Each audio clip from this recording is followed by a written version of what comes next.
Prezados participantes do curso de extensão Caminhos e Diretrizes da Normatização de Trabalhos Acadêmicos, bom dia!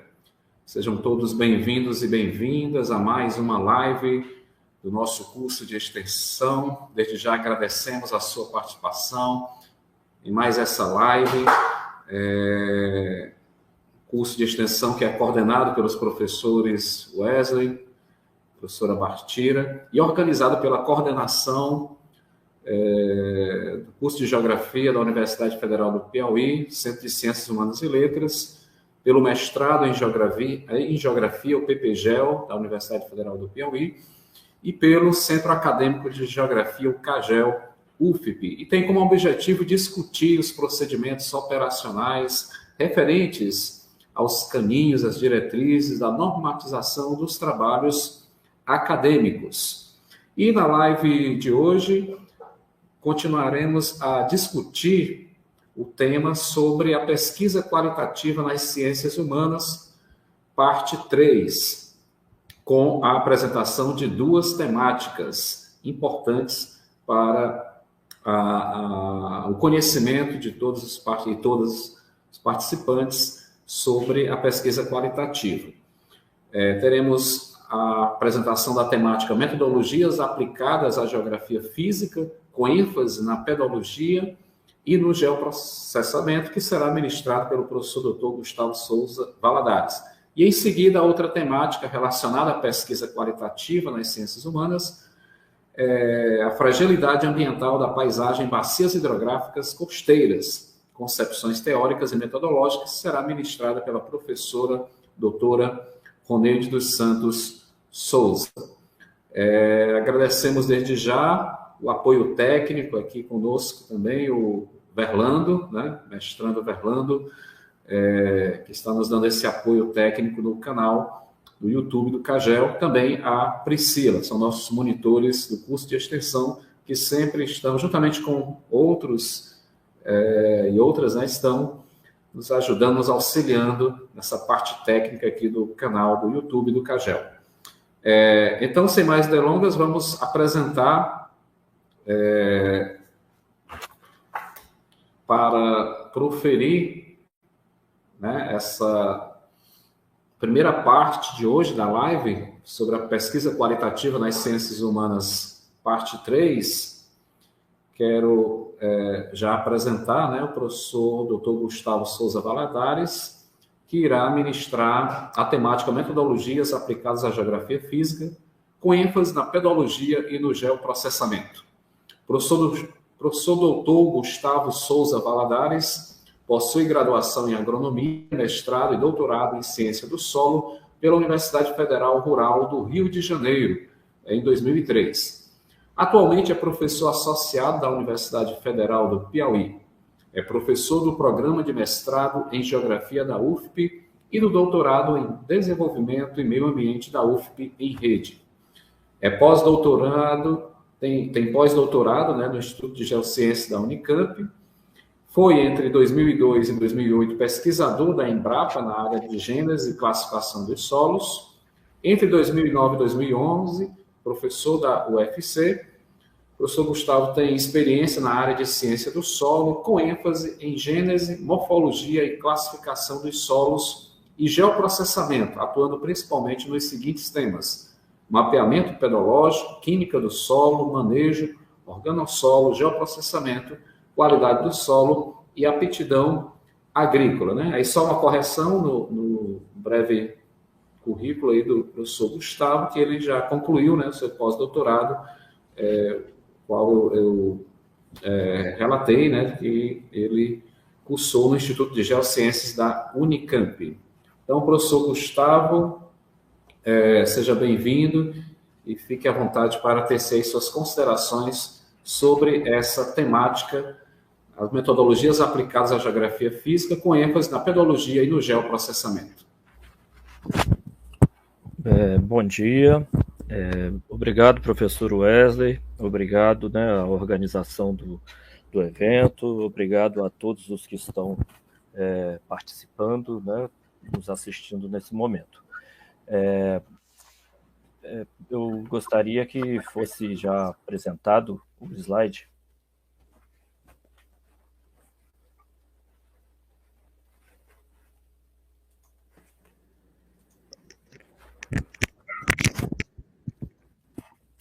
Quando estiver passando o slide, por favor, me avisem, ok?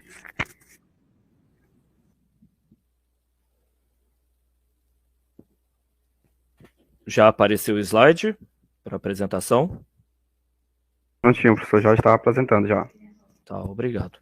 Bom, como o professor Wesley, né, informou, nós vamos conversar um pouco sobre metodologias aplicadas, né, à geografia física, com ênfase em pedologia e geoprocessamento, mas está bem desequilibrado para o lado da pedologia.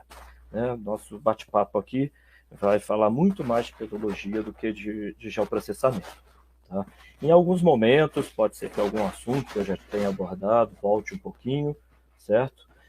O objetivo é apresentar, né, fazer uma certa comparação de algumas tecnologias, de algumas metodologias mais tradicionais, né, mais antigas mesmo, né, conhecidas já a longa data, e algumas, né, mais recentes, né, que surgiram com o avanço da tecnologia. Bom, primeiramente eu gostaria de pontuar, né, onde é que fica a geografia física nas áreas do conhecimento do CNPq. Apesar da geografia estar ligada às ciências humanas, mas a geografia física ela fica, né, lá nas áreas do CNPq, dentro das ciências exatas e da Terra, né, em subárea como geociências, geografia física, e tem todos esses ramos aqui, né? A geomorfologia, climatologia geográfica, a pedologia, né, que nós vamos dar um enfoque maior. Hoje aqui, hidrogeografia, geoecologia, fotogeografia, geocartografia. E além dessas áreas, nós ainda temos outras aqui. Dentro da geofísica, nós temos o sensoriamento remoto, que é muito enfatizado, né, muito abordado dentro da geografia. Muitos geógrafos trabalham nessa área, né, a contribuição dos geógrafos nessa área é imensa, né, não só no Brasil, como no mundo. O geógrafo também aborda, né, assuntos ligados à geologia ambiental. No nosso curso de graduação mesmo nós temos, né, assuntos relacionados a isso. A climatologia, não só a climatologia geográfica, mas a climatologia de modo geral já fica dentro da meteorologia. A fotogrametria e a cartografia básica ficam dentro da geodésia, né? Tudo isso dentro aqui, né, das geociências. E temos ainda áreas afins, que eu separei aqui, né, a área de onde é a minha formação, na verdade, que é a gênese, morfologia e classificação dos solos, que tem uma afinidade, né, tremenda com a pedologia. Na verdade, elas se confundem, né? Projetos dessa área aqui poderiam ser submetidos dentro da pedologia e vice-versa tranquilamente. E ainda tem outras áreas, né, como a fitogeografia, que vai estar ligada lá às ciências biológicas e assim por diante. Eu elaborei essa nuvem de palavras com palavras retiradas dos títulos dos trabalhos apresentados no último simpósio de Geografia Física lá no Rio de Janeiro, que foi ano passado, no ano de 2022. Né? Então, nós podemos observar aqui, né, claro, a palavra geografia foi a que teve mais destaque, né?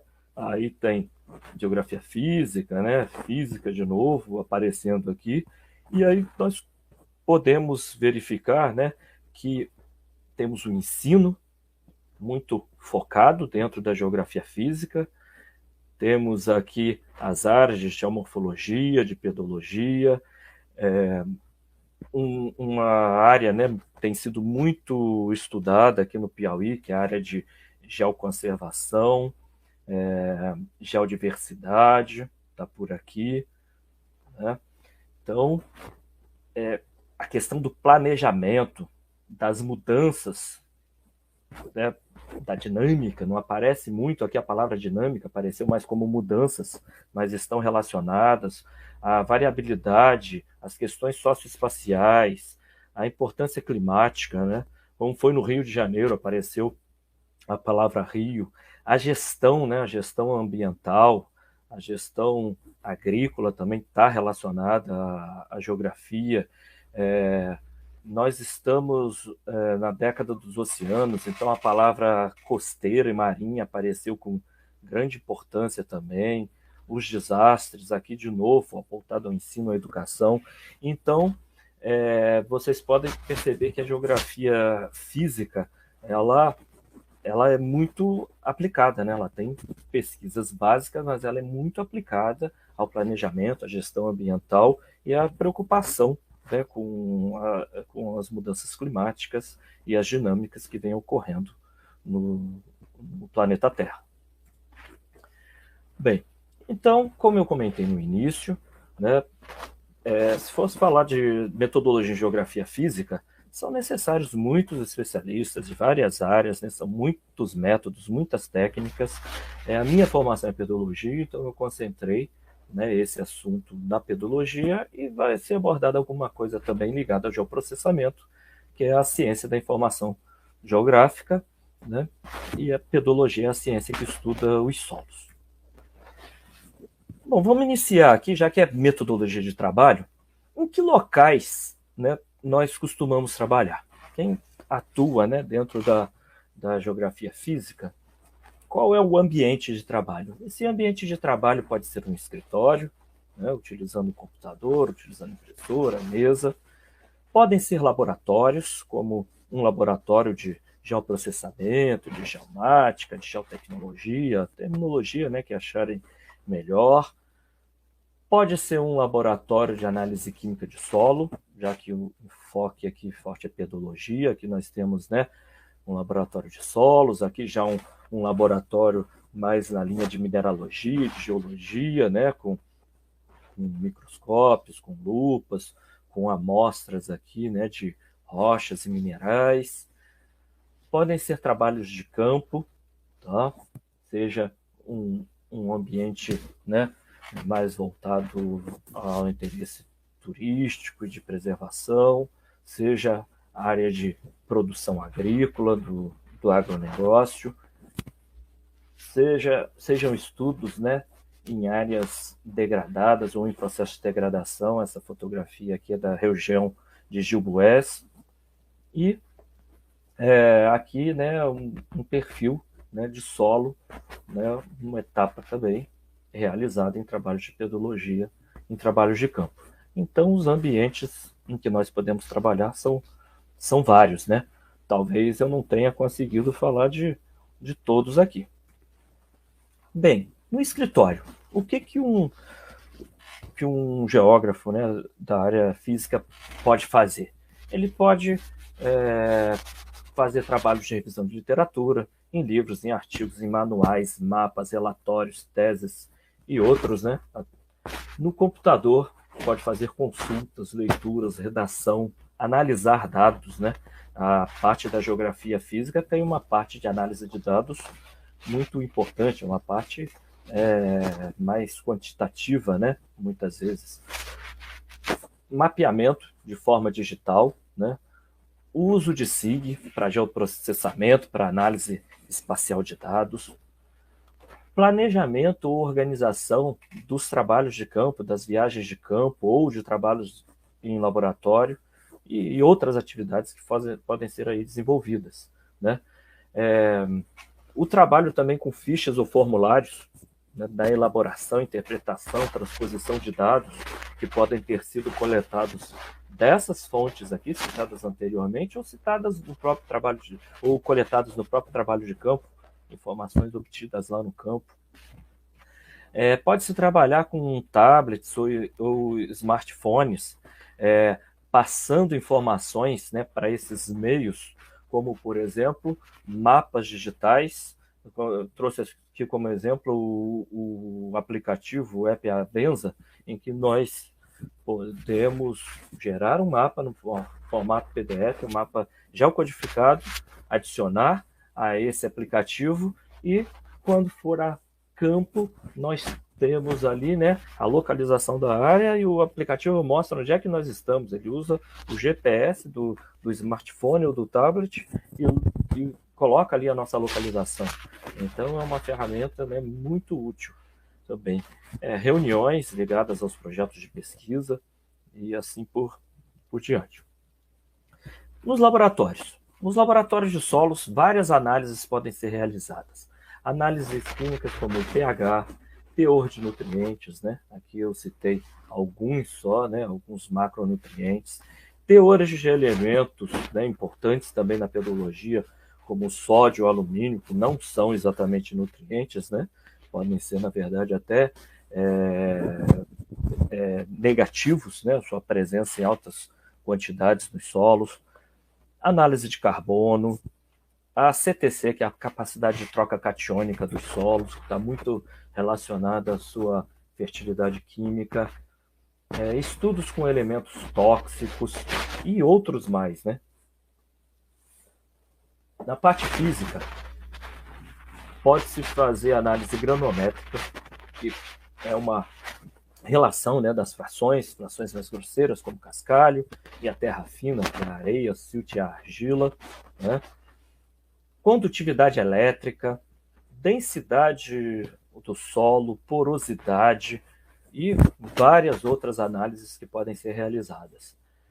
Em laboratórios também pode-se fazer as análises micromorfológicas, né, com o preparo de lâminas e o uso de microscópios. Se obtém informações que a olho nu não seria possível obter, né? Em laboratórios de geoprocessamento, né, utilizando os aplicativos, né, de geoprocessamento, que são os SIGs, fazer plotagem de mapas, fazer análise de dados, interpretações e outros. Bem, e a escala do trabalho? A escala do trabalho ela pode ser diversa, né? Em assuntos, por exemplo, ligados a clima, a mudanças climáticas, a nossa escala de trabalho pode ser o planeta como um todo, tá? Ou então, dependendo do trabalho, a nossa escala de trabalho pode ser um continente. Aqui, né, trouxe como enfoque a América do Sul. Os trabalhos podem ser numa escala nacional de um país grande, né, como o Brasil, em dimensões continentais, ou até num país menor. O Piauí, né, como referência aqui a uma análise, a um estudo ligado a uma unidade territorial, a um estado, né, da federação. Aqui já, né, aumentando a escala, pensando numa escala municipal, o município de Teresina, né, que fica localizado no estado do Piauí. Então essa escala de trabalho pode ser a nível municipal. A escala de trabalho pode ser um bairro dentro de Teresina, por exemplo, aqui a região do Mocambinho, em Teresina, em que nesse trabalho aqui, no TCC, né, do curso de graduação da UFP, nós fizemos uma breve análise sobre risco de inundação lá naquela região. Essa região aqui, né, de coloração laranja escuro, quase vermelho, é onde teria maior risco.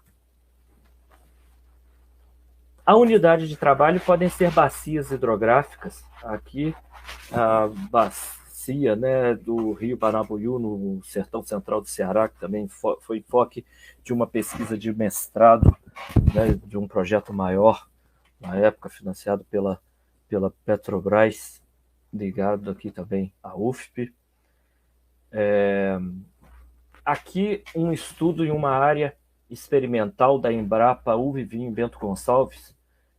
Esse mapeamento pedológico aqui eu fiz nessa região, é uma área aqui que tem em torno, né, de uma centena aí de hectares, um trabalho, né, bem mais detalhado comparado a outros, né, que eu apresentei há pouco.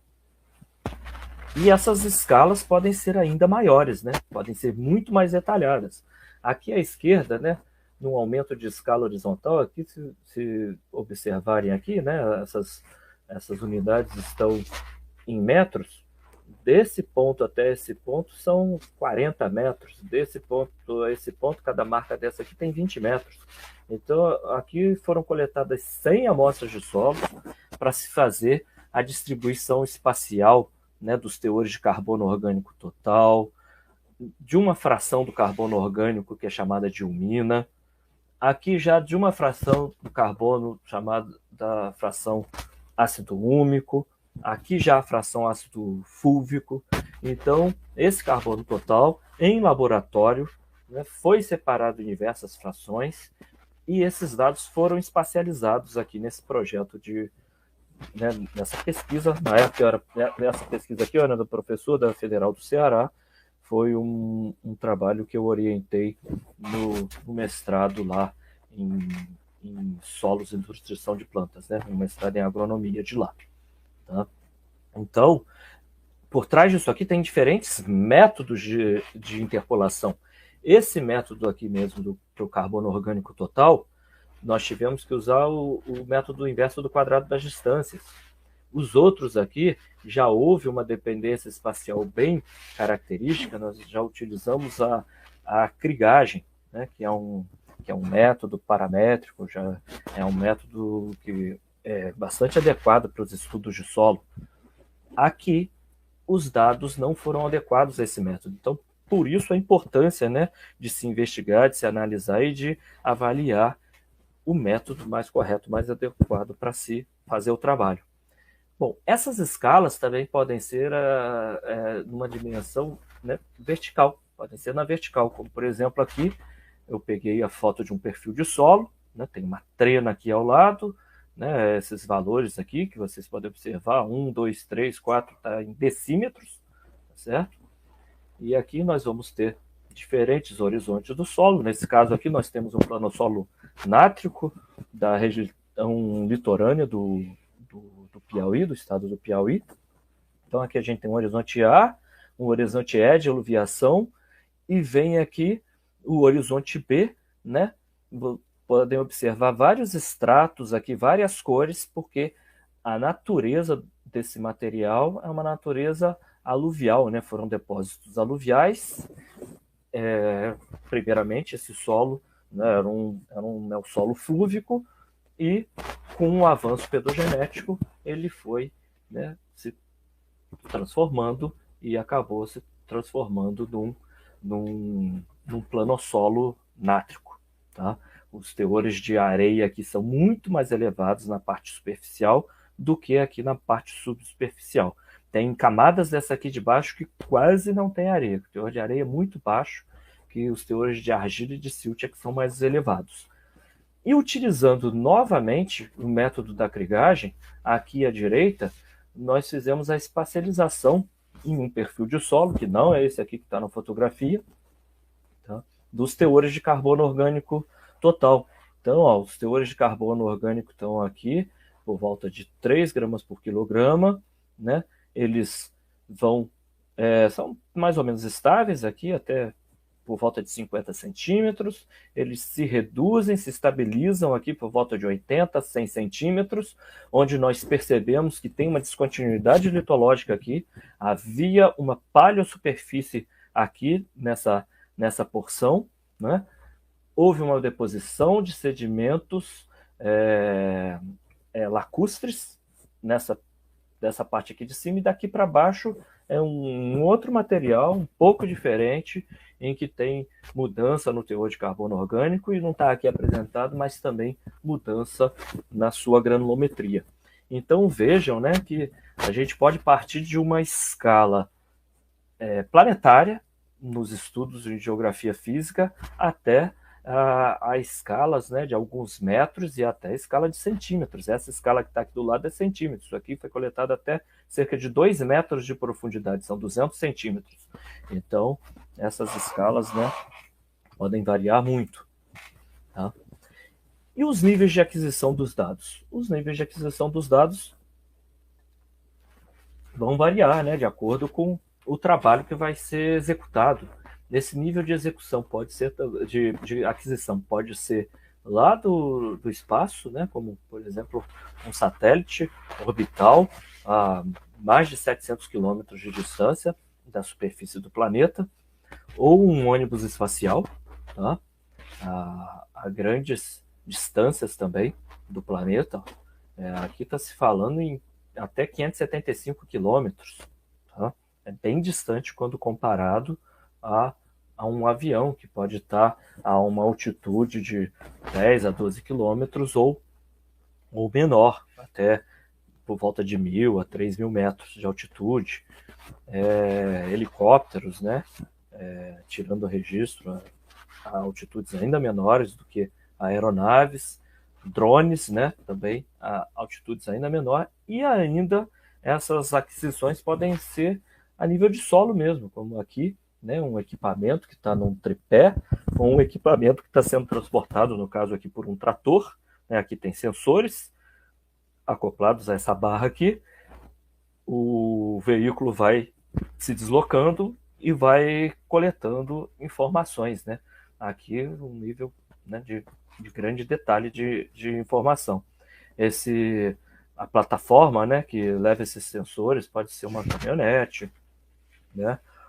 Pode ser um quadriciclo e assim por diante. Às vezes a plataforma pode ser até o ser humano, pode ser um sensor que esteja na mão do ser humano, em que ele aponta para o local em que ele quer obter dados, né? E obtém essa informação.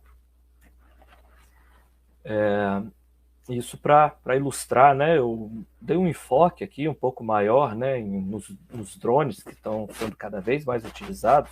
Aqui vocês podem ver, né, um drone que tem hélices, esse aqui já tem asas, né? Então já existem diversos modelos, né, com o objetivo de se obter dados, né? Por outro lado, até hoje é muito atual também a coleta de informação das maneiras, né, mais rústicas e rudimentares que nós conhecemos, né? Então, nós podemos utilizar diferentes estrados para coletar solos, pás, enxadas, gibancas, picaretas, num solo muito duro como esse aqui. Esse solo aqui, se ele estiver seco, aquele enxadão não entra aqui, nem chibanca entra direito. Tem que ser na base da picareta mesmo, quando se ele estiver seco, de tão duro que fica esse horizonte aqui de baixo. Podemos usar também coletores de amostras indeformadas, né? Utilizando martelos com cilindros aqui associados a esse tipo de coletor. Aqui no caso é um coletor chamado de coletor de Uland, certo? E aqui eu acabei indo lá, né, e não comentei, né? Nós utilizamos realmente baldes, sacos plásticos e assim por diante nessa coleta de amostras. Na segunda-feira mesmo estou indo para um trabalho de campo, em que a maior parte do nosso trabalho de campo vai ser utilizando ferramentas como essas aqui, mas antes de ir para campo, né, nós já preparamos todo um material, né, que nós utilizamos geoprocessamento, utilizamos imagens óticas orbitais no trabalho, utilizamos métodos estatísticos, utilizado a mapeamento digital de solos, utilizamos linguagem de programação, no caso o software R, para poder nos indicar pontos estratégicos para se coletar os solos, ao invés de eu, como pedólogo responsável pelo trabalho, sair escolhendo os pontos em que eu quero coletar, eu dei uma série de informações, né, para o computador, como tipo de geologia, tipo de relevo, informações dessas imagens de satélite, como índices de vegetação, índices de água, informações morfométricas, como altimetria, declividade, curvatura do ambiente, e o método faz uma amostragem dentro desses extratos. Ele pega tudo aquilo e procura pegar pontos representativos na área de estudo que tendem a conferir a uma amostragem mais eficiente. Isso até alguns anos atrás não existia, né? A amostragem era feita com base no bom senso da equipe que estava no campo.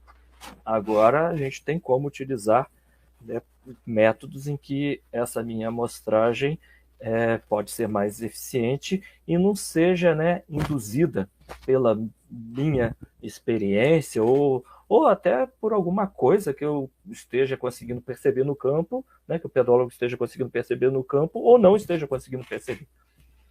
Dessa forma, né, a informação pode ser mais, ter até mais detalhes e maior variabilidade naquilo que nós estamos tentando investigar, no caso, o solo.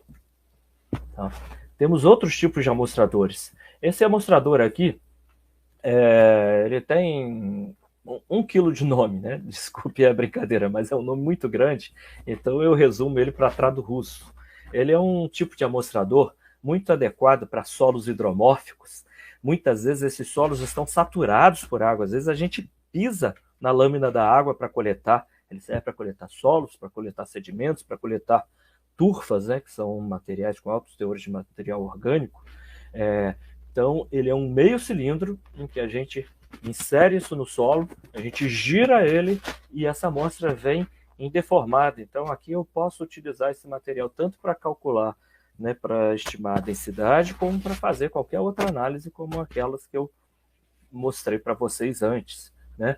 Existem também outros tipos de amostras indeformadas que são utilizados amostradores, como por exemplo aqui essa caixinha de Cuvier, essa é de metal, ela com o tempo foi perdendo uso, poucos usam ela. Hoje em dia o pessoal faz moldes disso aqui, ou de papel mesmo, papel cartão, uma cartolina, um papel mais firme, ou até mesmo de plástico, como por exemplo saboneteiras quadradas ou retangulares, para se fazer amostras, para se coletar amostras deformadas. Se coletam essas amostras aqui, leva para um laboratório petrográfico, e esse material, se coloca resina nesse material, esse material endurece e são cortadas lâminas fininhas para ser observado, né, o solo por microscopia, em microscópio. Tá? Mais à frente vou mostrar alguma lâmina para vocês disso.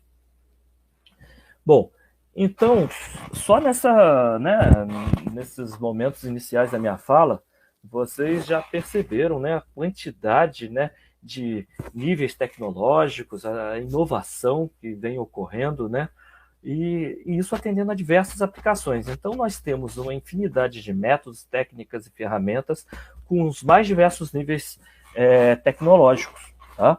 Então, aqui o objetivo vai ser ir apontando, né, alguns métodos, algumas ferramentas dessas para vocês.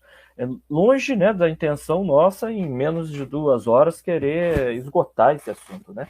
Até porque eu não tenho conhecimento suficiente para esgotar esse assunto aqui, porque são muitas áreas, são muitas tecnologias, muitos métodos. Bem, aí aqui, né, a gente já comentou do escritório. No escritório a gente pode utilizar desde coisas muito simples, né, de papelaria, até impressoras, plotters, né, para fazer mapas, e computadores, né, de diversas gerações, alguns computadores, né, com alta capacidade de processamento. Nos laboratórios, nós podemos utilizar, né, métodos já bastante antigos, como o uso de vidrarias, de provetas, de densímetros, de termômetros. Tá? Aqui, no caso, para se fazer uma análise granulométrica, né, do solo. Uso de tamização, né, o uso de peneiras para separar frações. Então, quer dizer, métodos, né, já empregados há muito tempo, métodos bastante tradicionais, ou então pode-se utilizar nessas análises granulométricas um granulômetro a laser, né, que é um equipamento que vai utilizar a luz incidindo sobre as amostras passadas, né, por essa luz, e esse resultado aqui já traz lá uma informação da quantidade de diferentes frações que vão ocorrer naquela minha amostra.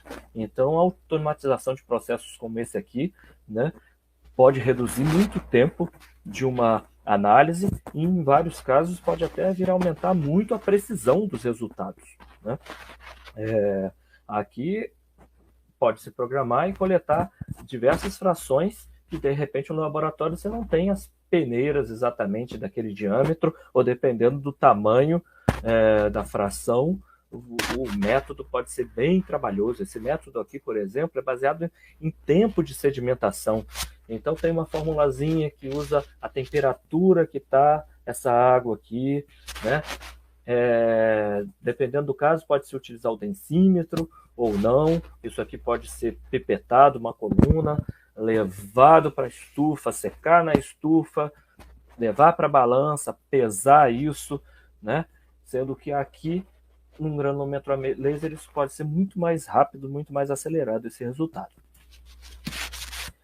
Dentro da análise química do solo, nos laboratórios de solo, nós podemos fazer análise de nutrientes. Aqui nós temos, né, vários nutrientes aqui apresentados: potássio, cálcio, magnésio, nitrogênio, enxofre, boro, fósforo, molibdênio, cloro, ferro, cobre, manganês, zinco. Dentre os micronutrientes aqui não está citado o níquel, mas ele também é um. O alumínio está aqui nesse conjunto, mas o alumínio, lembro, não é um nutriente, tá, para os vegetais superiores. E esse gráfico aqui mostra, né, o valor do pH no solo e o grau de disponibilidade desses nutrientes. Então aqui está dizendo que, por exemplo, o molibdênio e o cloro, quanto mais alto o valor do pH, maior é a sua disponibilidade.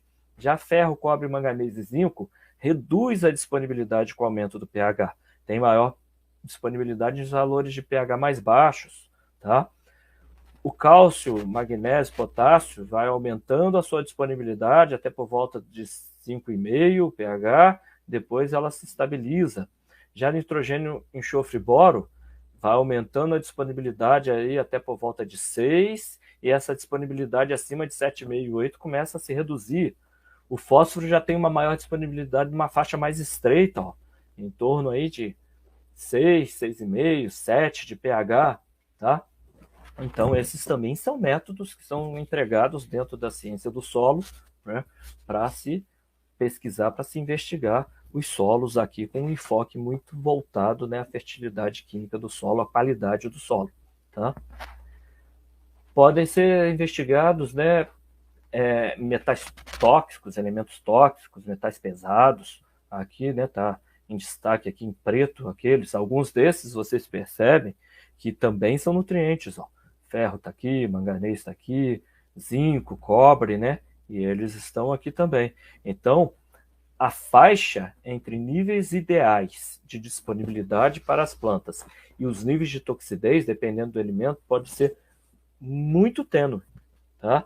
Um teor considerado bom, ótimo, se elevar um pouco mais, se durante um processo de adubação ou algum determinado manejo do solo, adicionar um pouco mais daquele elemento, aquele elemento pode passar por uma faixa tóxica.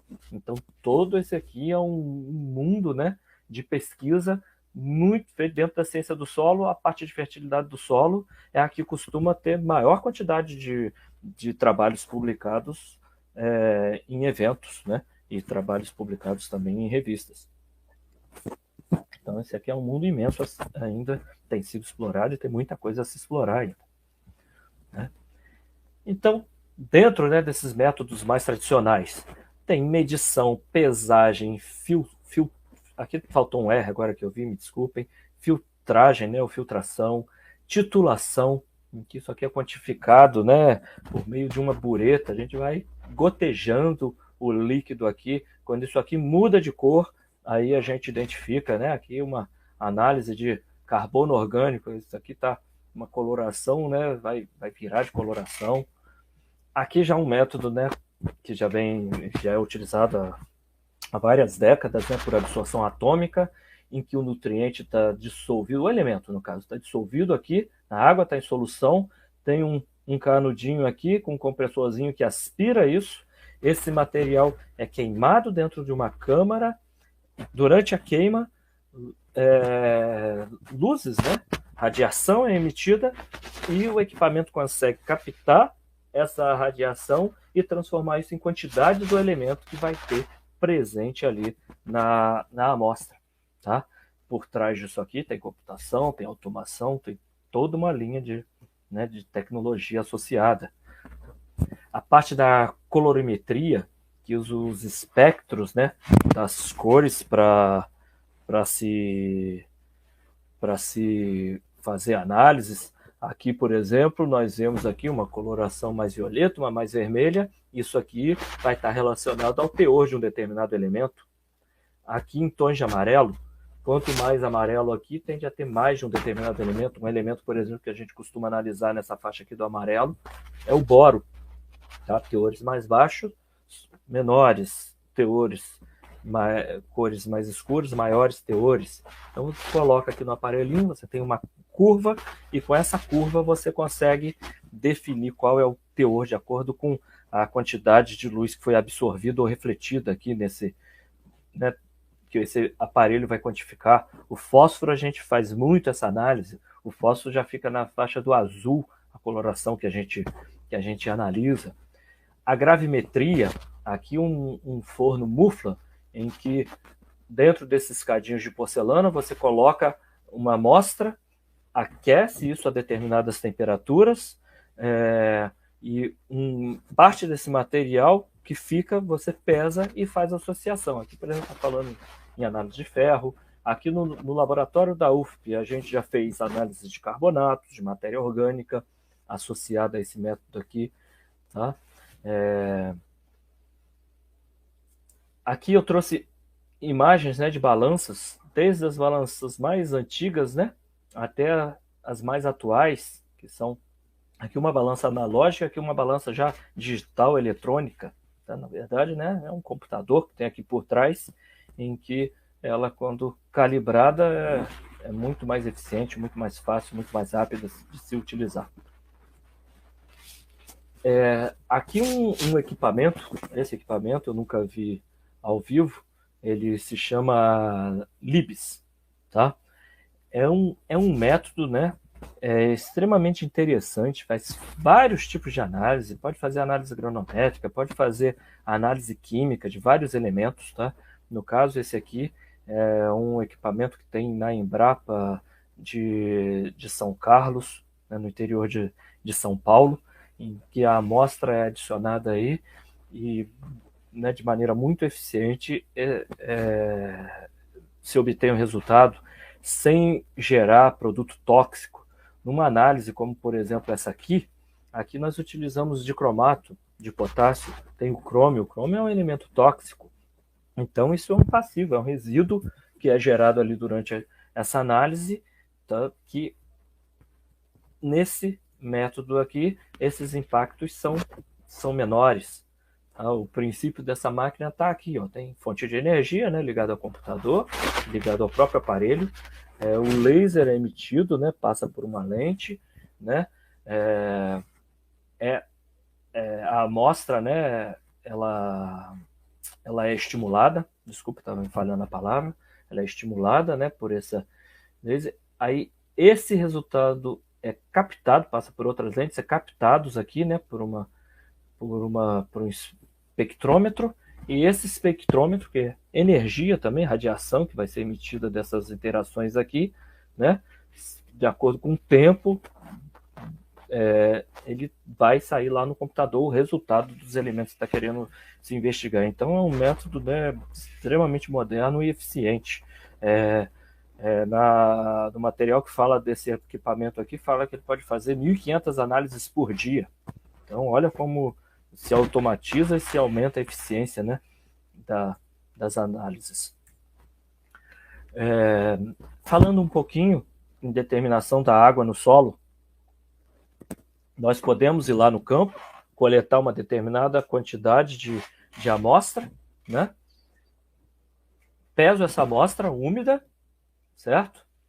Por exemplo, essa amostra me dê 120 gramas. Tá? Levo para a estufa, seco de um dia para o outro a 105 graus, peso novamente, fica 100 gramas. Quer dizer, a água foi perdida, né? A água evaporou. Então eu tinha, numa massa de solo seco de 100 gramas, 20 de água, então eu tenho 20% de água.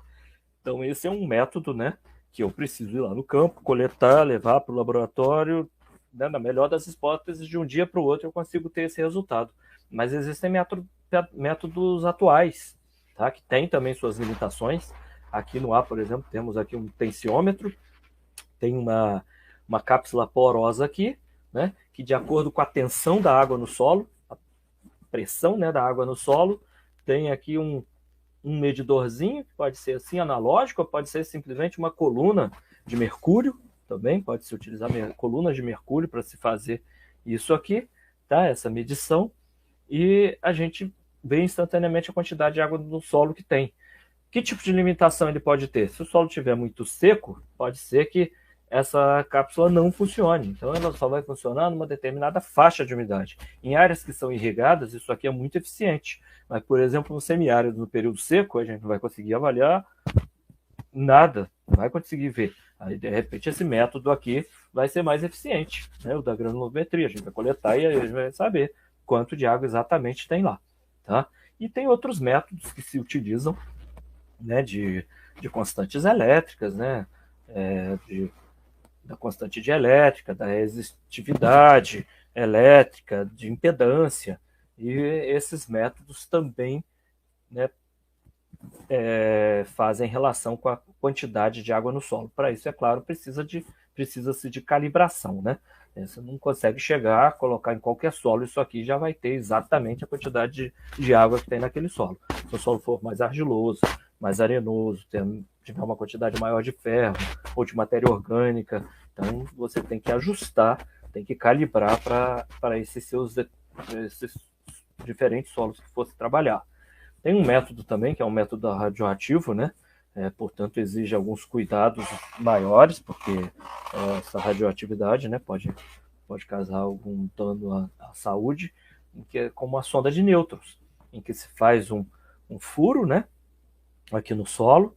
Aqui nessa figurinha dá para perceber, aqui a nível do solo, adiciona, né, dentro de um tubo, essa fonte de nêutrons, essa sonda de nêutrons, tem um detector, e a interação dos nêutrons com a quantidade de água no solo, né, resulta no resultado. A gente também faz uma curva, né, por um método estatístico, a gente consegue estimar isso aí. Em alguns solos isso funciona bem.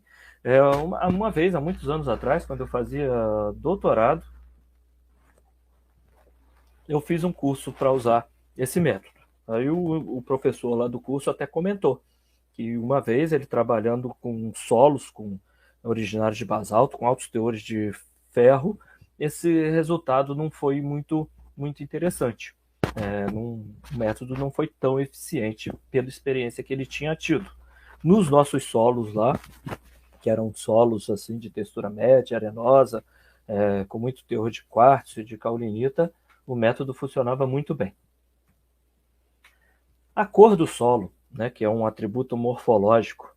Então, a cor do solo ela pode ser observada por meio dessas cartas de cores, né? Que já fez a disciplina de pedologia, já viu essa cartinha de cores aqui, esse livrinho, né? Então, ele é um método, né, já conhecido há muitos anos, em que o operador pega uma amostra de solo, compara aqui, né, nessa carta, e vê a que ele acha mais parecido. É claro que de acordo com a experiência e mesmo a visão de cada um, pode ter uma determinada variação de um para o outro. Tá? Métodos mais modernos, digitais, usam equipamentos. Aponta o equipamento aqui no leitor sai. Eu, pelo menos aqui no meu computador, consigo ler aqui que a simbologia dessa cor está 10YR 4/3. Então, quer dizer, matiz 10YR, valor e croma, valor 4, croma 3. Então ele já te dá esse valor. Aí aqui não tem como, né, ter esse tipo de erro, né, de uma pessoa faz uma leitura na carta, outra faz uma outra leitura, né, e ter alguma divergência. Aqui não tem como ter essa divergência. Coloca o equipamento e lê. É claro que esse equipamento aqui não vai ser tão barato, né? Eu nunca vi esse equipamento, eu nunca usei esse equipamento. Eu uso a carta de cores, nunca comprei um equipamento desse. Bem, falando em estrutura do solo. A estrutura do solo é a forma como as partículas estão organizadas. A estrutura do solo ela pode ser sem agregação, essas partículas podem estar soltas como, por exemplo, areia solta numa praia, tá certo? Ou até mesmo num solo qualquer, numa amostra de solo, né? Ou ela pode estar agregada. Então, ela agregada, ela pode ter forma granular, pode ter forma em blocos, pode ter formas prismáticas, né? Pode ter formas laminares. Então, tem vários métodos. Então, um dos métodos de análise disso aqui é realmente a gente comparar com essas figuras, com esses modelos, com a nossa experiência e dizer qual é a forma dessa estrutura, tá certo? E ainda dizer o grau dessa estrutura, se ela é uma estrutura fracamente agregada, né? Se é fortemente agregada, se é moderadamente agregada. Então, aqui são métodos realmente, né, que o avaliador é que vai definir. Então, isso pode ter até alguma diferença. Pode ser que uma determinada moto que eu considere que ela tem um grau de estrutura moderado, alguém acha que ela está mais para o fraco. Então, tem algumas divergências aí. Então, são métodos, né, que nós definimos categorias com base na nossa experiência e na nossa observação. Tá? E esses métodos, o tamanho também é observado desses agregados. Então, a gente tem, né, de acordo com determinadas faixas de tamanho, a gente diz se é pequeno, se é médio, se é grande, o tamanho, né, desses agregados, como aqui, ó, tá? Aqui no caso, para uma estrutura granular, vai ter de muito pequena até estrutura muito grande. Então, a gente tem um livrinho, um manual de descrição e coleta de solo no campo, ou então um manual de pedologia do IBGE, que tem essas informações, e a gente compara aqui, pega as amostras, compara nisso aqui, e vocês vejam que essa paginazinha aqui está até já bem suja, né? Porque ela é utilizada para comparar, né, com as amostras de solo. Por outro lado, nós temos outros métodos que não são nem tão elaborados assim, tem nem tanta tecnologia assim, mas que tem como a gente definir um diâmetro médio ponderado, né, das partículas ou dos agregados, na verdade, isso aqui, em que coleta-se a amostra do solo, essa amostra é colocada numa peneira de diâmetro maior, aqui no caso, ó, 2 milímetros, né, nesse exemplo aqui, e aí vai, ó, 1 milímetro, meio, 0,25, 0,125 milímetro. Essa peneira é introduzida num balde com água, tá? E ela fica aqui por um tempo de 30 minutos com um movimento, né, com uma determinada frequência para baixo e para cima. Então tem um motorzinho ali que levanta essa peneira, abaixa essas peneiras, levanta e abaixa, levanta e abaixa, levanta e abaixa. Após esse tempo, essas peneiras são recolhidas. O material que está dentro de cada peneira é seco em estufa, depois é pesado, e se sabe, né, a quantidade inicial do material que foi adicionado aqui, e se faz, né, uma quantificação das diversas frações. Então, quer dizer, se ficar mais material nessa peneira aqui de cima, quer dizer que esses agregados são maiores e são mais resistentes, né, são mais estáveis. Se não ficar nada de material nessas peneiras aqui de cima, de material agregado, quer dizer que esse material tem um grau, né, de resistência, né, de estabilidade desses agregados menor. Então, esses aí são métodos também utilizados, né, esse método aqui mais quantitativo do que um método como esse, né, só pela interpretação visual. Aqui já vendo, né, uma fotografia de um microscópio eletrônico de varredura, se vocês veem aqui, unidades estruturais, né, microagregados aqui, agregados muito pequenos. Isso aqui não temos a escala nessa imagem aqui, mas o autor fala em torno aqui, ó, de visualizar de 20 micrômetros até 15 milímetros, né, de acordo com o que esteja querendo se observar. E aqui a gente pode ver os poros do solo, né, esses vazios, e aqui os agregados, né, do solo. Então, se for fazer isso com uma determinada amostra, né, em deformada, você consegue observar aí essa porosidade. Se essas partículas estivessem mais próximas umas das outras, o solo podia estar mais adensado, ou dependendo da situação, mais compactado. Imagens de raio-x, assim como se usa muito raio-x na medicina, aqui, olha só, tem uma raiz, né?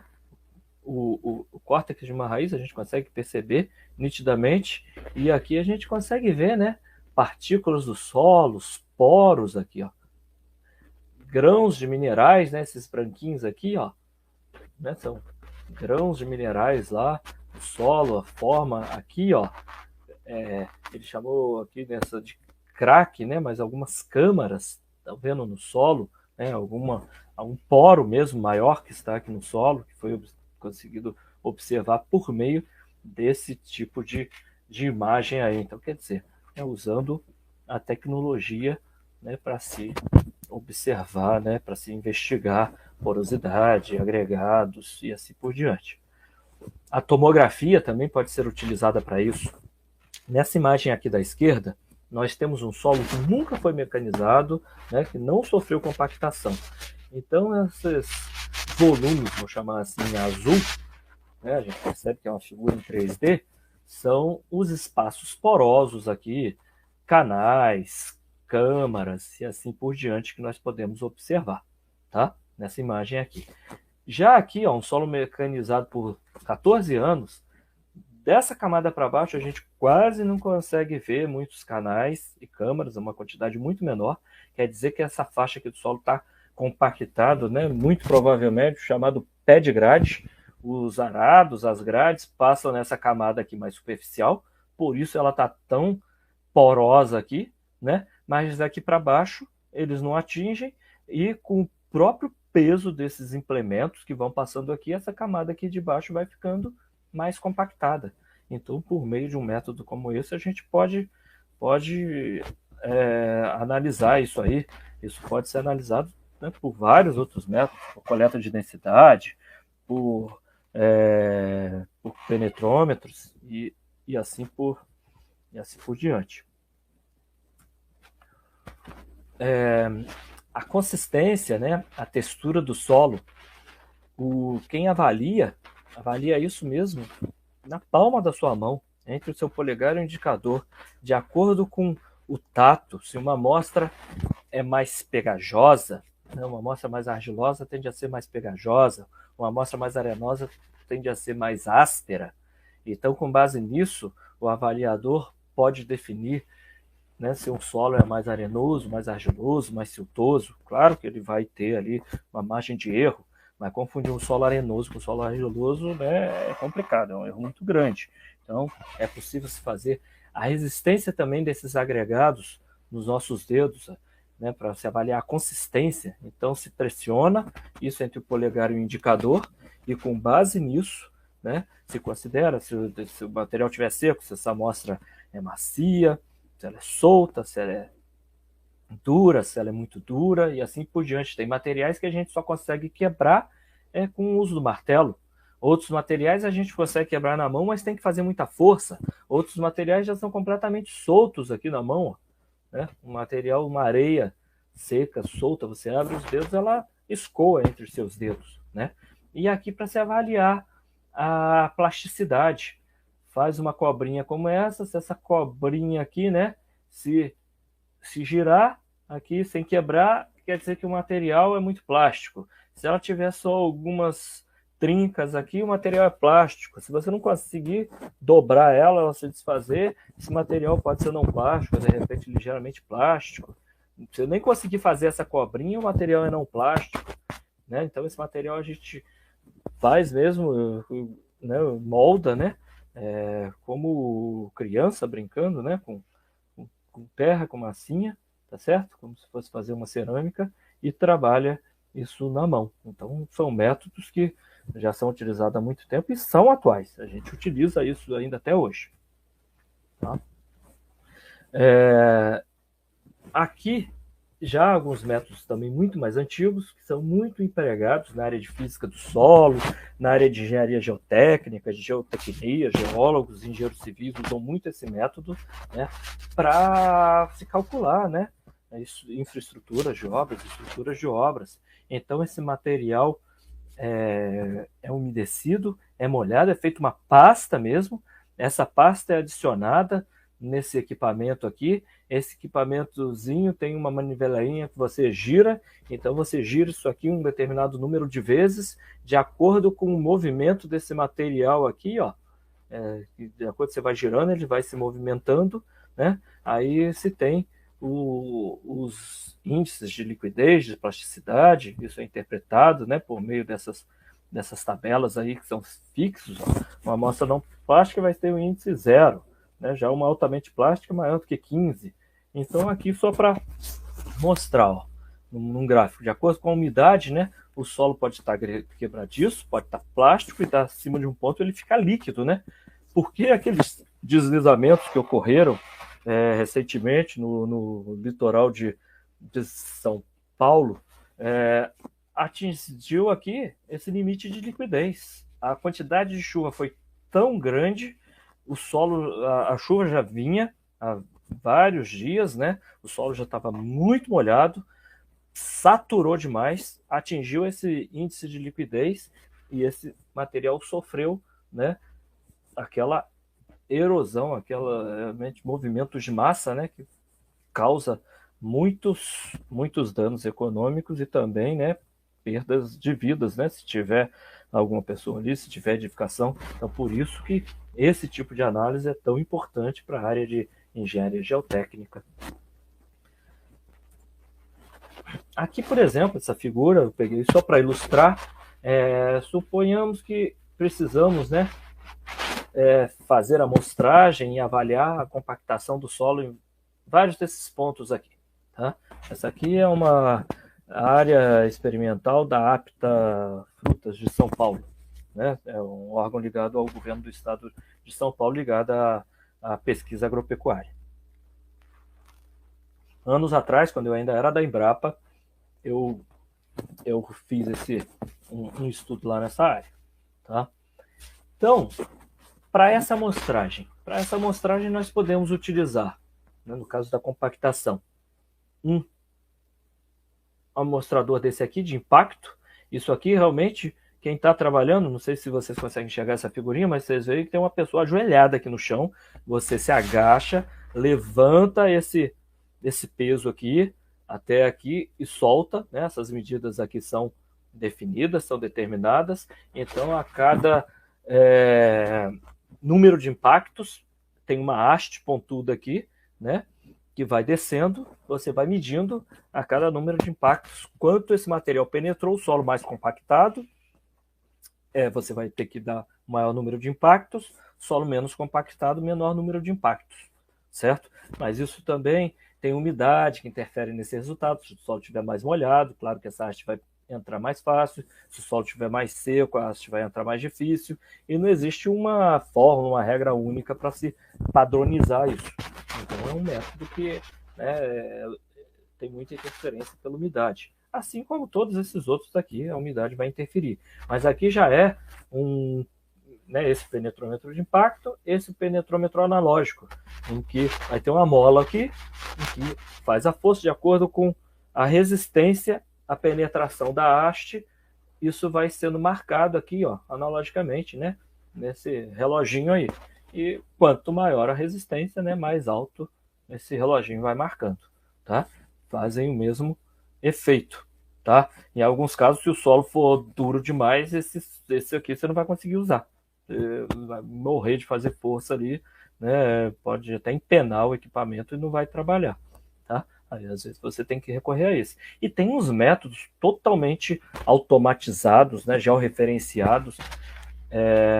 Isso aqui, numa área de campo como essas aqui, é uma beleza, né? O operador vai andando nos pontos em que ele tem que investigar, ele desce isso aqui está acoplado de maneira digital, ele está acoplado ao GPS, então ele já pega a coordenada geográfica, já coleta quanto foi a resistência à penetração, e isso já, né, faz a inferência à compactação do solo. Só que isso também tem impedimentos, né? Um equipamento como esse aqui, esse quadriciclo, vai conseguir fazer o trabalho numa área toda como essa aqui? Não vai. Aqui, né, esse verde mais escuro, rugoso aqui, vocês conseguem perceber que é uma área de mata, de vegetação. Aqui dentro dessa vegetação, esse equipamento né, vai dar muito trabalho entrar com ele aqui. Imagina ele saindo, abrindo picada para esse equipamento andar no meio aqui dessas matas. Já nessas áreas de campo, né, nessas áreas aqui que são áreas agrícolas, aí ele poderia operar muito bem, mas na área de mata ele já pode ter alguma limitação, né? Só que é um equipamento fantástico, né? Você, além de não fazer força, ainda obtém o resultado de maneira, né, automatizada, georreferenciada, muito melhor. Tá? O uso de lentes, né, na pedologia. Aqui, por exemplo, nós temos uma amostra de um horizonte subsuperficial B que tem, vocês conseguem perceber um brilho graxo, um brilho nessas amostras aí? Conseguem perceber que ela brilha como se ela tivesse sido encerada, né? Isso aí é o que nós chamamos de serosidade, né?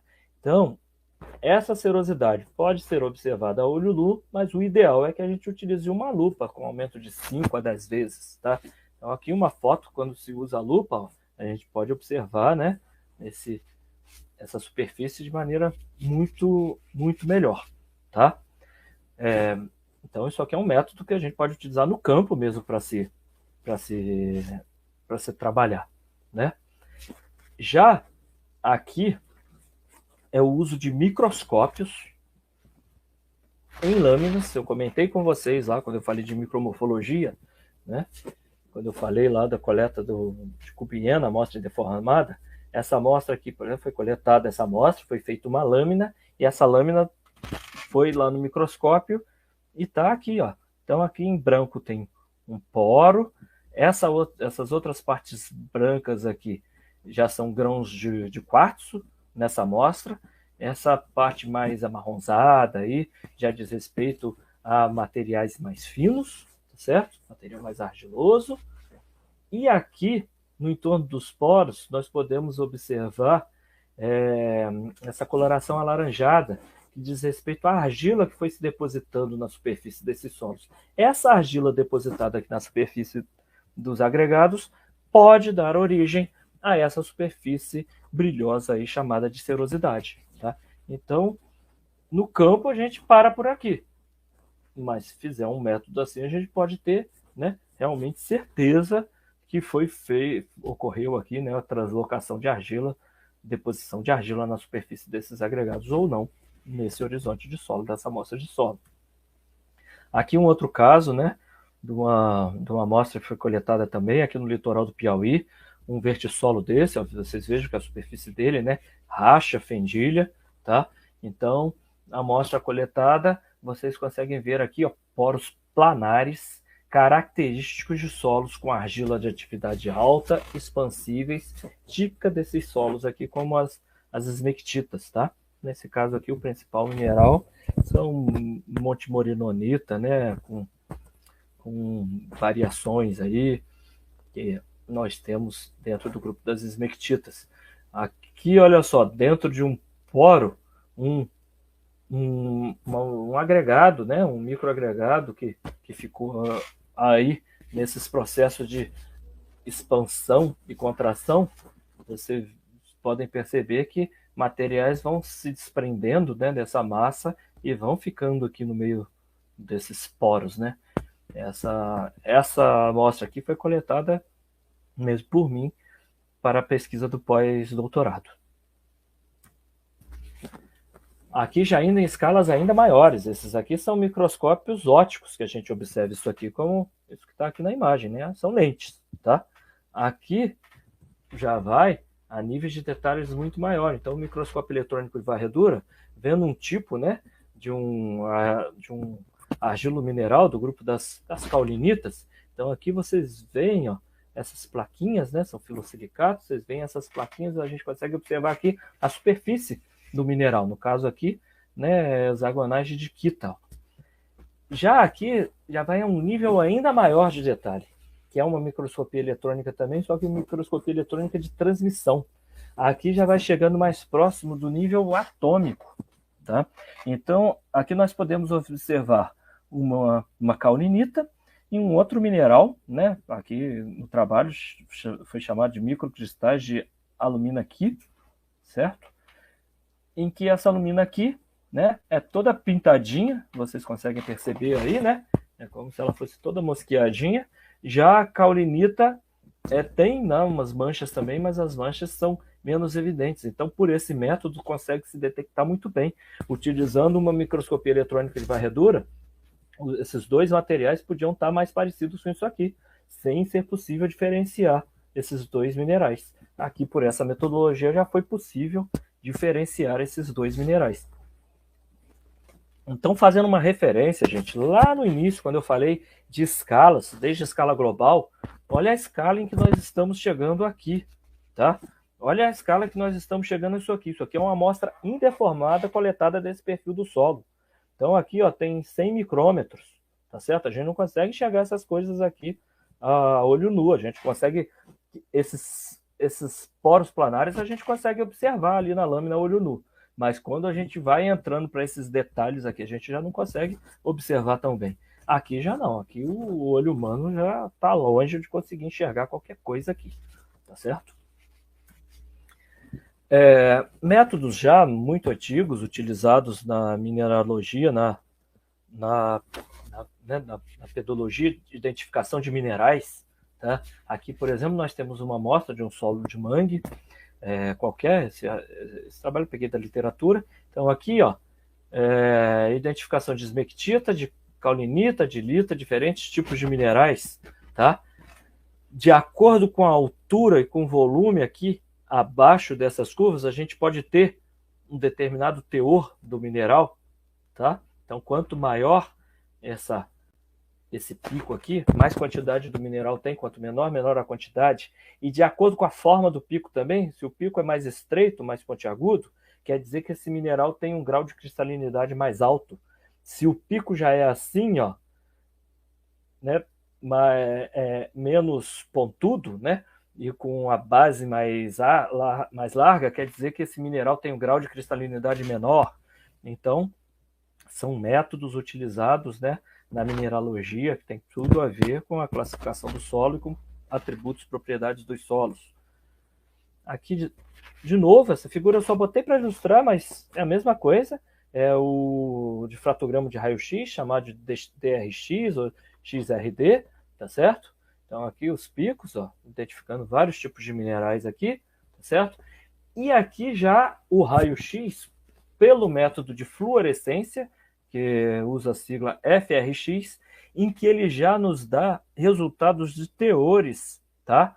De elementos. Aqui a maioria deles é representado na forma de óxidos, né? Mas aqui está relacionado ao teor de sódio, de magnésio, de alumínio, de silício, de fósforo e assim por diante, tá certo? De acordo com esses teores aqui, nós podemos fazer várias inferências a determinados solos, por exemplo, grau de intemperismo dos solos, assim como a mineralogia também pode fazer inferências como essas.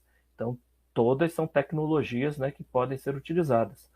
Aqui na UFP nós temos equipamentos como esse. O raio-x, a última vez que eu precisei usar, foi ano passado, estava funcionando, fiz algumas análises lá. O fluorescência de raio-x, eu não sei se está em operação no momento, não sei se está com algum problema, se está operando. Aqui já por meio, né, de radiometria de solos, isso aqui é sensoriamento remoto também. Sensoriamento remoto não é só análise de imagens ou fotografias aéreas ou imagens de satélite, seja de radar ou seja ótica, tá? Isso aqui, né, você tem uma curva espectral. Aqui nós temos o comprimento de onda, que vai aqui de faixas do visível. O visível começa em 0,3 aqui, nesses espectros, né, está partindo de 0,5. O visível vai de 0,3 até por volta de 0,7. Então aqui são faixas do visível, aqui uma amostra arenosa.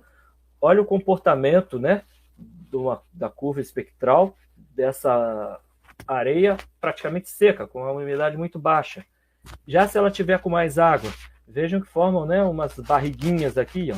Essas barriguinhas diz respeito a essa água, a hidroxila que tem na água, e isso pode dizer respeito à umidade do solo, como também pode fazer inferência ao tipo de solo e à mineralogia que esse solo tem. O solo arenoso tem esse formato de curva. Já olha esse solo argiloso aqui. Esse solo argiloso faz uma curvinha aqui por volta de 0,9, que está relacionada a óxidos de ferro no solo. A presença de óxidos de ferro gera essa curvinha aqui. E essas outras curvas aqui já estão associadas a minerais que possam ter água na sua estrutura cristalina, como, por exemplo, uma argila silicatada qualquer que tenha água na sua estrutura, né? Então, isso aqui vai formar, né, essas curvas aqui, né? São picos também, né? Só que são picos em reflectância negativa, né? São absorções nesses pontos aqui. E aqui um outro exemplo, ó, uma amostra com 100% de areia, 100% de material orgânico e variando, né? Quer dizer, quando é só areia, a areia reflete muito. O teor de areia causa reflexões maiores do que a argila e do que a matéria orgânica, tá? Aumentando o teor de material orgânico, a reflectância é menor, a reflexão é muito menor. Tá? E aqui a umidade também, né? Vocês podem perceber que o material seco reflete mais do que o material úmido, tá? Então, esse conhecimento é importante também na fotointerpretação, na interpretação de imagens, em que as áreas úmidas, solos úmidos, podem ter uma reflexão menor do que as áreas, né, dos solos que estão mais secos, tá? E isso tem relação com mapeamento de forma de relevo, com mapeamento pedológico e assim por diante, tá? Aqui outras curvas, mostrando aqui, né, curvas de tossolos, de latossolos, de agissolos, de gleissolos, tá certo? Então aqui vocês observam que todos esses solos aqui têm esses picos de absorção de água. Esse aqui do gleissolo, vocês não viram essa barriguinha aqui por volta de 900. Por quê? Porque aqui o ferro está numa forma mais solúvel, não tem aqui o pico aqui de óxido de solo, como hematita, como guetita, que tem nessas outras amostras. Tá?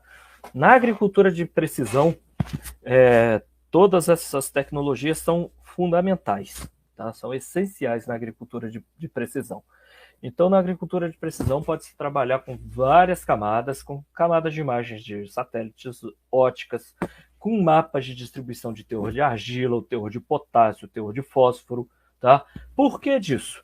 Você, por exemplo, com teor de argila, você pode separar zonas de manejo dos solos. Um agricultor, uma usina de cana-de-açúcar, tá? Vocês percebam que tem uma grande variação do teor de argila aqui. De repente, a cultivar que ele vai utilizar aqui nesse solo que pode ser mais argiloso, não é a mesma que ele vai utilizar aqui, tá?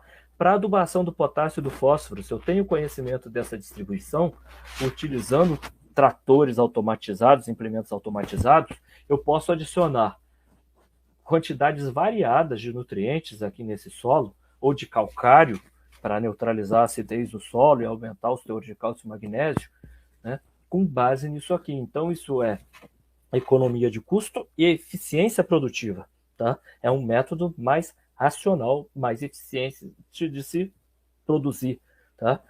E aqui, outros temas, né, como, por exemplo, a declividade do terreno, que também pode ser utilizado como uma zona de manejo, né? Maiores declividades, maior processo erosivo, então maior risco de erosão, maior susceptibilidade, tem que se tomar cuidado. Aqui uma informação que pode ter sido obtida, por exemplo, como de um drone, tá? O drone passou na área, gerou um índice de vegetação, e esse índice de vegetação pode associar ou a produtividade ou a ocorrência de doenças. Estão vendo aqui uma reboleira aqui?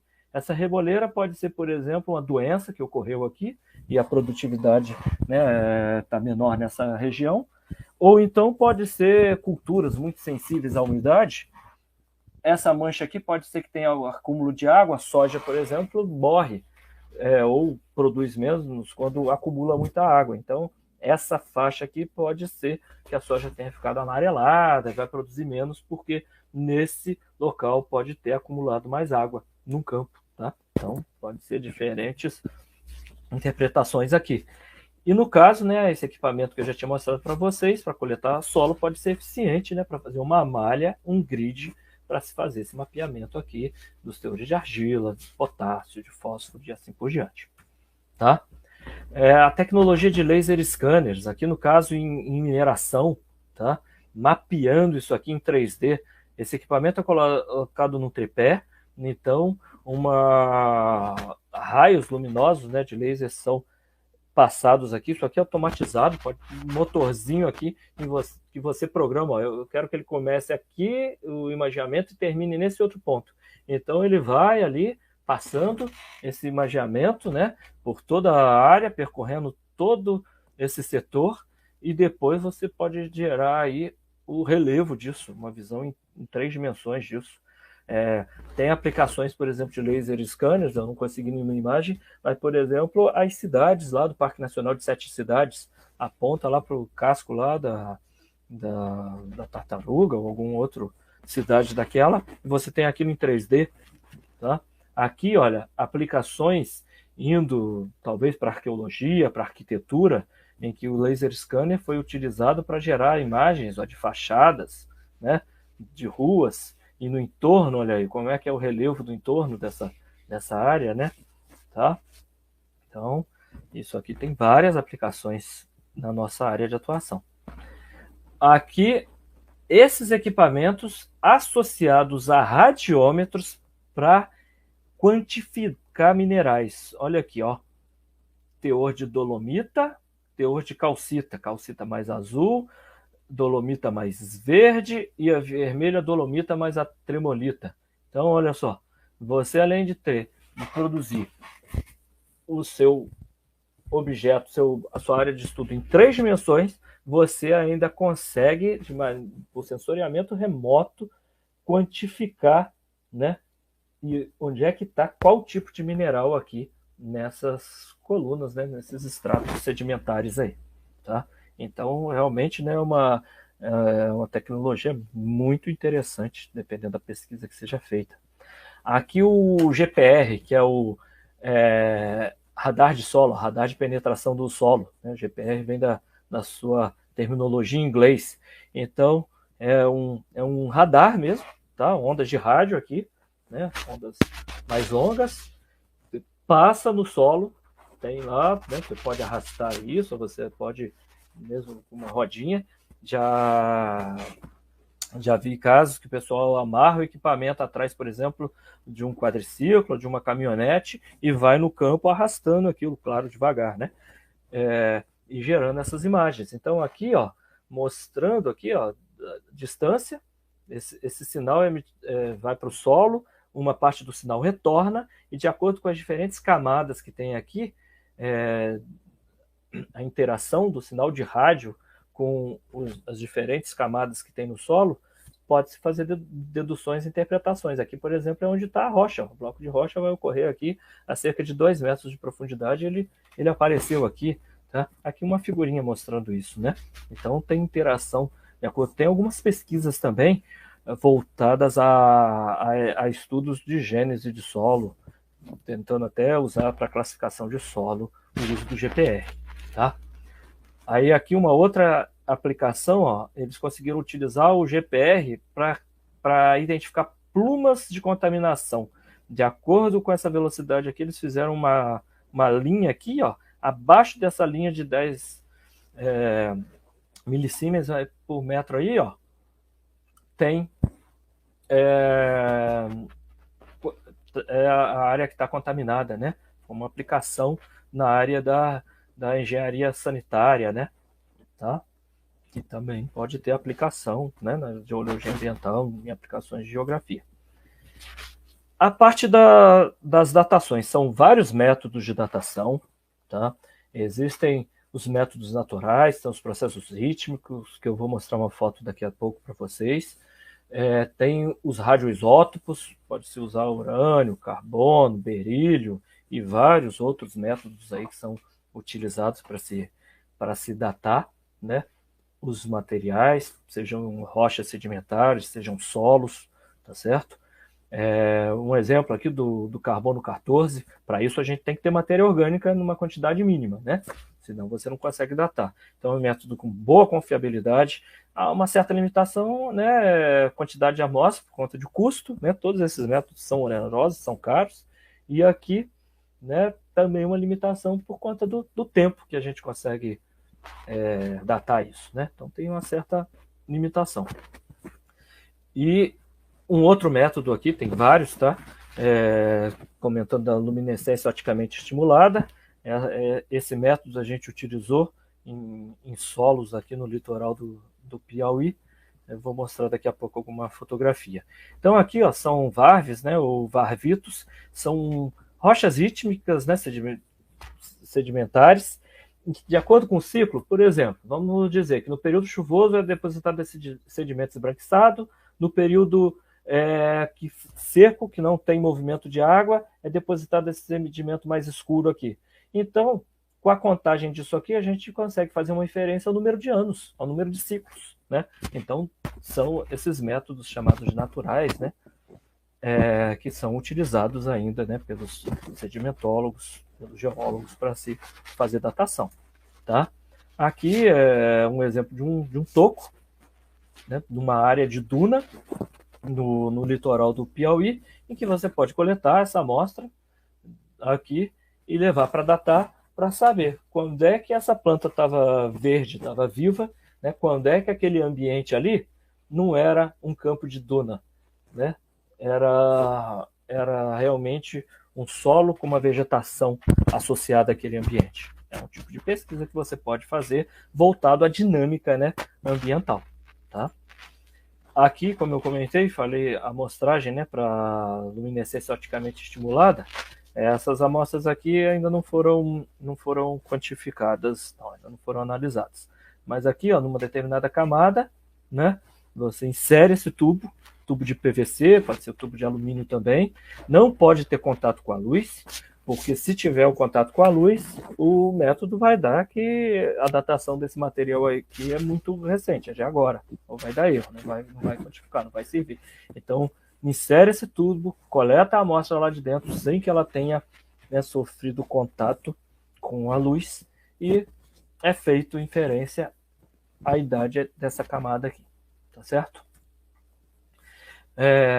Aqui, uma amostra coletada num outro ambiente, ó, aqui é uma turfeira, provavelmente era uma área de mangue, aqui no passado. O vento veio depositando essas areias aqui e foi formando solos. Ó. A gente, se for observar isso aqui com calma, por aqui assim, tá? Observando isso mais de perto, a gente consegue perceber, mais ou menos por aqui, uma faixinha mais escura, que pode ter sido um horizonte superficial enterrado, quer dizer, uma paleosuperfície. Aqui uma outra, ó, essa aqui está bem visível, uma outra paleosuperfície e a superfície atual, né? Então aqui, ó, houve pelo menos, ó, um ciclo de deposição, um segundo ciclo de deposição e pelo menos um terceiro ciclo. Foram pelo menos 3 ciclos de deposição aqui, tá? Em que, pela luminescência, a gente pode fazer inferência às datas disso aqui, tá certo? A literatura já tem dados de material datado desse ambiente aqui, que é no Delta do Parnaíba, né? Com mais de 3.000 anos, isso aí, tá? E esse material? Há quanto tempo isso aqui foi depositado? Isso aqui tem 200 anos, tem 500 anos, tem 2.000 anos. Quando é que foi que isso aqui foi depositado? Só fazendo a análise para se saber, né? Ainda não foi feita a análise disso. Aqui por ressonância, mostrando aqui já é uma coluna, né, bem profunda, passa de uma centena de metros aqui. Então aqui mostra a permeabilidade, né, dessas camadas, tá, em subsuperfície, e aqui, como a permeabilidade é menor, dá para se fazer a inferência a uma zona de baixa permeabilidade para um determinado estudo, seja de contaminação, seja de detecção de aquíferos, alguma coisa assim, né, ligada à hidrogeologia, né, essa informação pode ser bastante importante, né, um método bastante útil de se fazer pesquisa. Bom, estamos entrando na parte final aqui da minha fala, tá? Acho que eu não vou ultrapassar o tempo, não. Falando, né, um pouquinho de mapeamento, de levantamento de solos, aqui, né, lá uma região do litoral do Piauí, um mapa de solos feito por um método convencional, tá certo? E aqui um mapa de solos em que se utilizou metodologia, assessoramento remoto, geoprocessamento, tá? Aprendizado de máquina, inteligência artificial para se fazer o mapeamento disso aqui. Isso aqui foi uma primeira tentativa, uma dissertação de mestrado que eu orientei aqui na UFP, né? Atualmente já temos, né, mais conhecimento para fazer, né, até com um nível de precisão, de acerto melhor. A gente teve um nível de acerto até bom nesse trabalho aqui. Bastante considerado. Esse trabalho está para ser publicado na Revista Brasileira de Ciência do Solo dentro de algumas semanas ou meses. O trabalho já foi aprovado, né? Tá para ser publicado aí. Não sei exatamente quando será. Por trás disso aqui, gente, em mapeamento digital de solos, aí aqui tem um mundo de coisas, né, a serem exploradas. Esses métodos, né, podem ser utilizados métodos mais estatísticos, podem ser utilizados já os métodos de aprendizado de máquina, né? Pode ser utilizado rede neural, aí é um monte de método que pode ser utilizado. Existem softwares mais automatizados que se pode utilizar isso aqui. Já tem outros aplicativos como a linguagem R, em que a gente é linha de comando, que realmente você tem que programar, mas já existem, né, várias bibliotecas que ajudam nessa linha aí a se fazer pesquisas nessa área.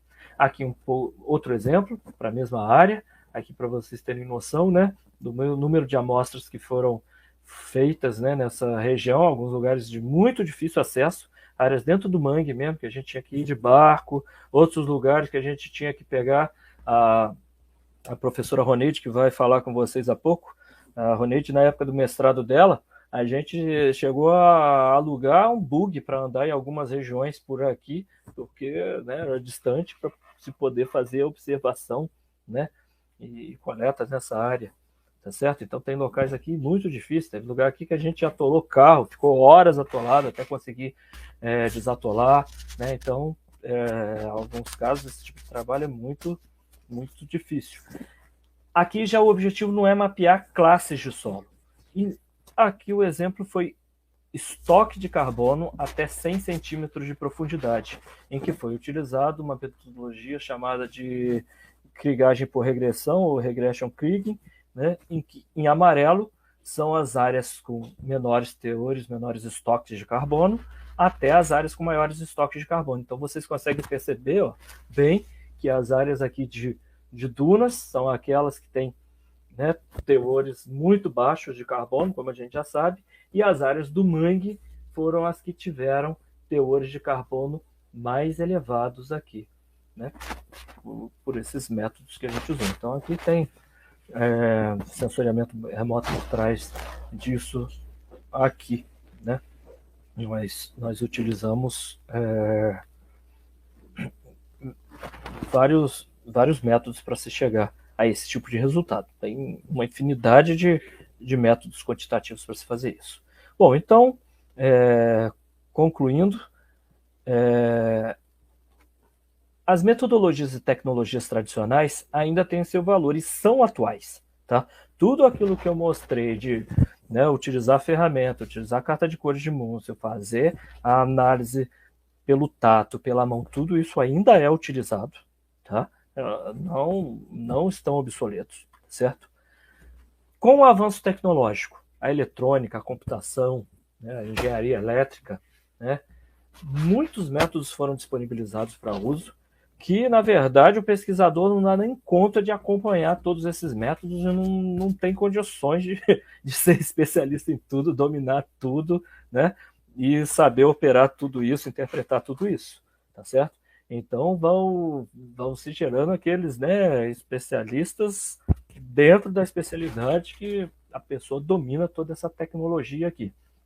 Então, esse ramo, né, da tecnologia cada vez mais ajudando, né, a geografia física a se desenvolver, né? Métodos mais modernos devem ser empregados. Claro que sempre que possível, nem sempre você consegue utilizar, porque a gente pode ter muito ganho de conhecimento com isso, né? Podemos gerar informações que anteriormente seria impossível se gerar. Então, é interessante que se utilize. As tecnologias facilitam a coleta e a análise desses dados, né? Aumentam muito a capacidade de investigação. Em áreas completamente remotas que a gente não consegue acessar, o uso de drone, o uso de sensoriamento remoto, né? Ou então subsolo, que a gente, para fazer alguma investigação, teria que cavar, teria que fazer sondagem, se for utilizar algum equipamento, né, que não seja destrutivo. Então isso é bastante interessante, né? As tecnologias podem ser muito onerosas, né? E exigir pessoal muito qualificado. Isso seria, digamos assim, né, um ponto de dificuldade, né, às vezes, do emprego dessas tecnologias. Às vezes até pode inviabilizar o seu uso. Às vezes você não tem recurso suficiente para fazer, ou às vezes você não tem o equipamento ou gente para que conheça, né, que saiba utilizar, que saiba operar para se fazer, né, o emprego daquela tecnologia.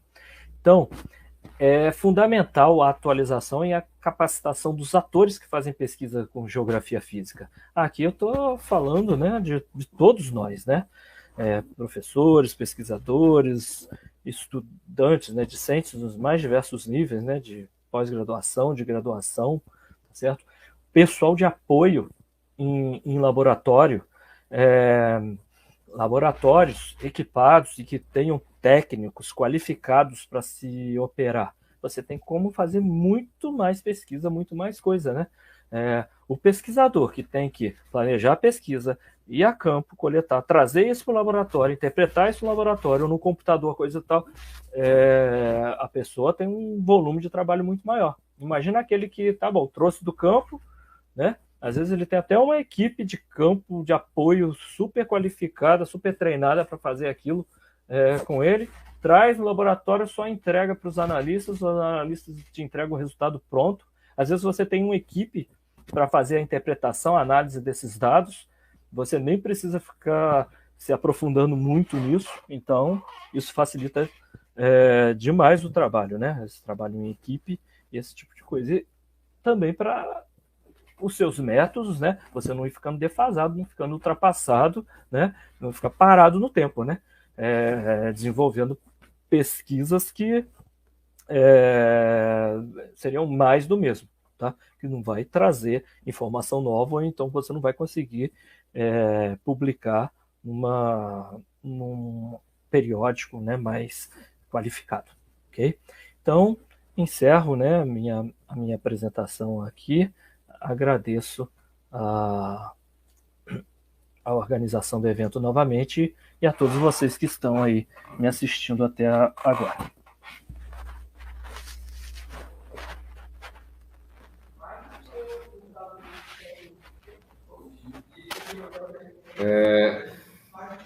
Professor Gustavo,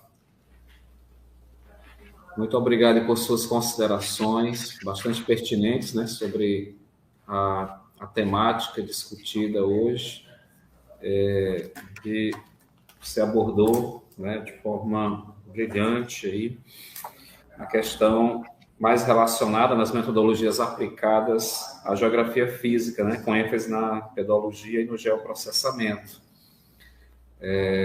Então, nossa gratidão a você por sua colaboração, né, nesse processo também de conhecimento dessas práticas, né, mais relacionadas à pedologia e geoprocessamento aplicado aí na geografia física.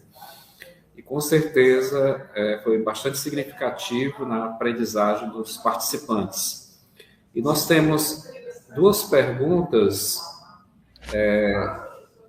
no chat, já vou repassá-las para que você possa aí tecer comentários. É a pergunta do Gabriel Fagundes, né? Nosso egresso aqui do curso de Geografia. Se o objetivo for apenas indicar que o tipo de solo ocorre numa determinada área, o que não pode deixar de faltar na caracterização? E qual o passo a passo para quem quer se aprofundar no estudo de solo? É uma pergunta aí do Gabriel Fagundes.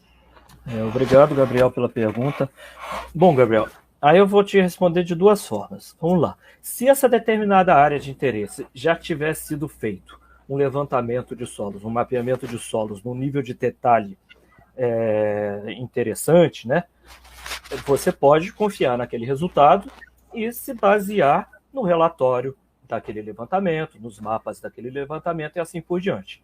Se você não tem, se você quer uma área específica e só tem levantamentos, como por exemplo para todo o estado do Piauí, nós vamos ter escalas o quê? 1 para 1 milhão, 1 para 250 mil, mas em levantamento a nível esquemático e reconhecimento de baixa intensidade.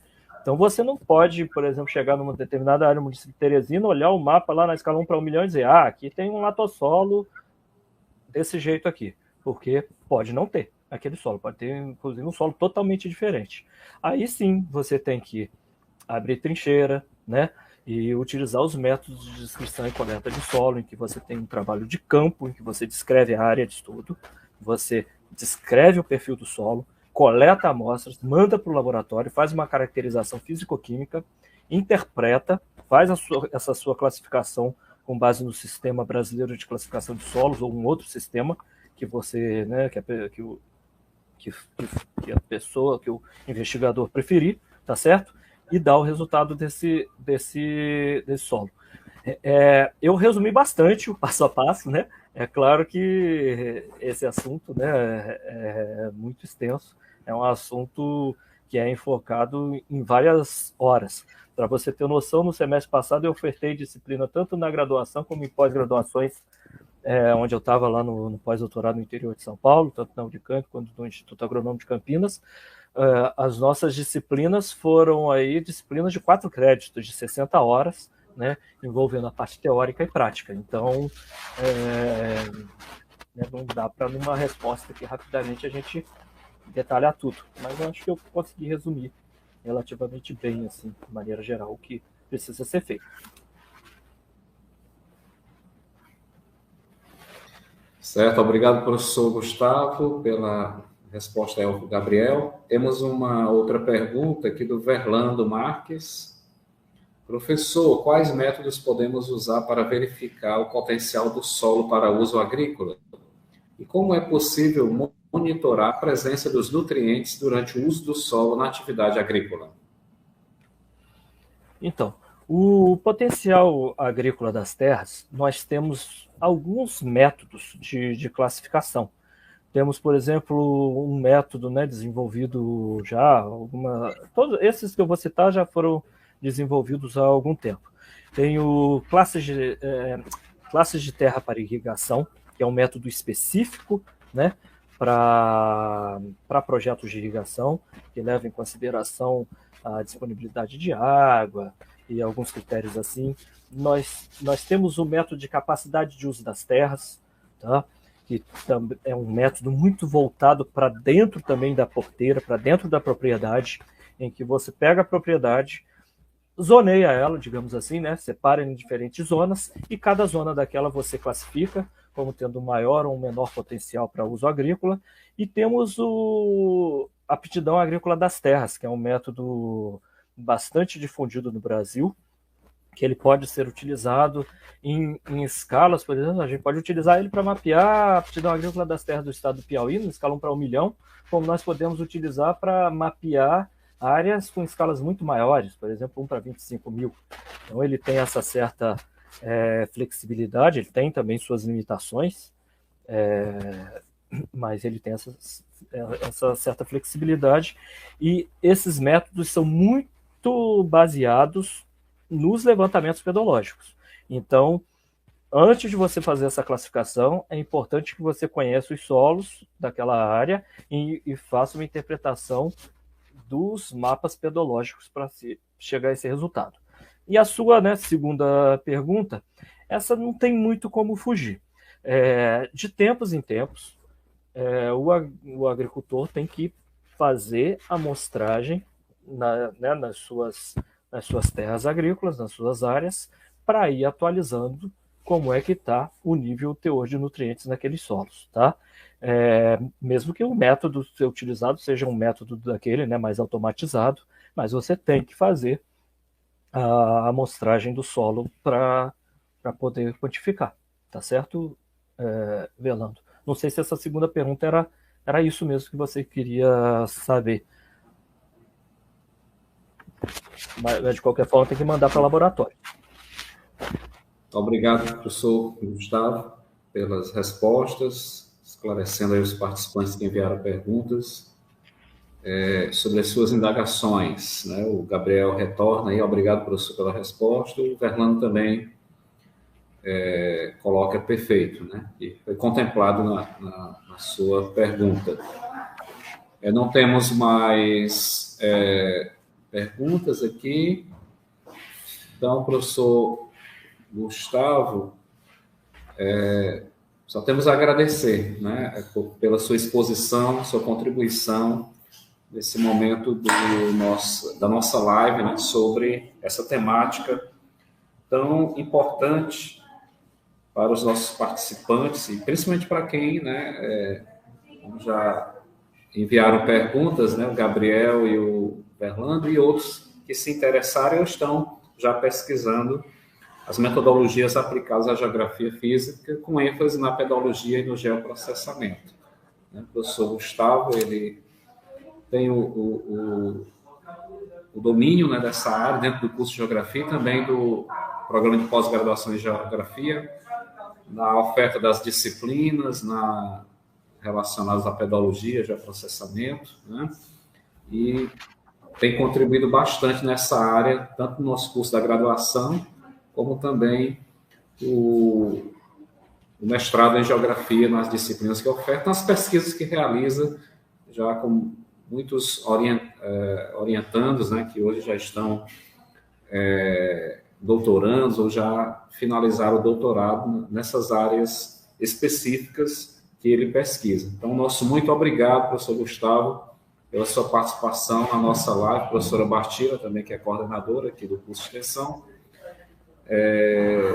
Encaminha aí, portanto, a mensagem. Parabéns, Gustavo, pela excelente exposição. Eu que agradeço a você, professor Wesley, e a professora Bartira pela organização, ao pessoal também, né,